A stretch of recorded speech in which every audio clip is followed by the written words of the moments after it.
Have you ever noticed how some people absolutely hate having guests over? Not because they're rude, not because they don't like people, but because something inside them tightens up like a knot in the chest.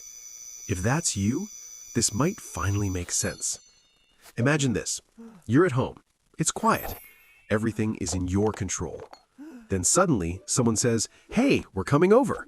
And your brain goes into panic mode. You start looking around the house like a detective. Is this messy? Does that look embarrassing? Will they judge me? Your heart beats faster. Your mind starts rehearsing conversations. And suddenly the place that used to feel safe doesn't. Most people think, wow, they really hate visitors. But the truth is deeper. Some people don't hate guests. They hate losing their sense of control. Their home isn't just a house. It's their safe zone. It's where they recharge, cry, think, rest, and finally feel like themselves. When guests enter that space, it can feel like being watched, evaluated, exposed. And for someone who is already anxious, introverted, or easily overwhelmed, that feeling is exhausting. Another reason many people who hate guests grew up in homes where visits meant stress. Cleaning like crazy, everyone pretending to be perfect, arguments, pressure, fake smiles. Their brain learned guests equal tension.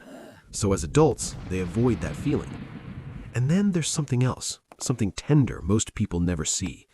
They worry they aren't enough. Not enough furniture, not enough space, not enough money, not enough to impress. So instead of letting people in, they protect themselves by keeping distance. But here's the twist few people realize. These same people are often the kindest and deepest friends.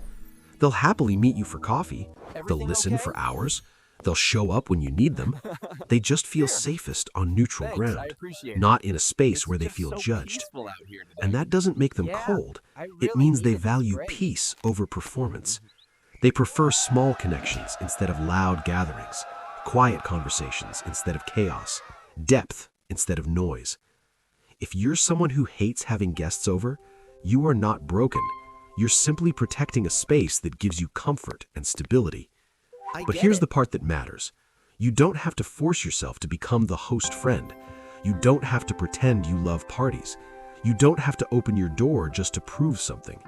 What really matters is learning to say, this is my space. I like it peaceful, and that's okay. And if you know someone like this, don't assume they're antisocial.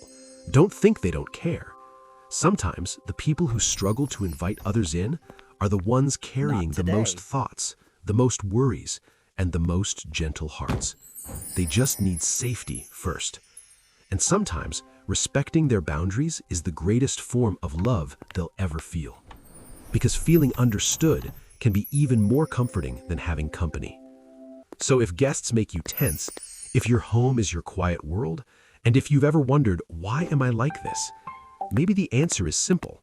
You aren't avoiding people, you're protecting peace. And that is nothing to be ashamed of.